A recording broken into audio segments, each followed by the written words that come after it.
ఈ రోజున Esther 18 years ఉన్న ఎస్తర్ దగ్గరికి వెళ్ళి ఒక ఈవినింగ్ స్పెండ్ చేయగలిగితే what she will be proud of and what she will regret, ఎందుకు ఇలా జరిగిపోయింది, ఎందుకు ఇలా అయిపోయావు అని ఆవిడ ఏం క్వశ్చన్ అడగగలదు, or otherwise what she can be proud of ఆ 18 years Esther? Proud of many things I feel, because never I thought, అంటే I have had a wild journey. నేను ఇంత 18 years back I wasn't this ambitious. I was just having fun.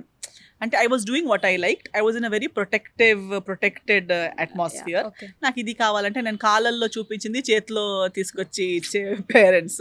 నేను ఏదైనా ఆలోచిస్తే ఈమె ఏం ఆలోచిస్తుంది చెప్పు చెప్పు చెప్పు అని చెప్పి అలా అంత ప్రొటెక్టెడ్, ఓవర్ ప్రొటెక్టెడ్.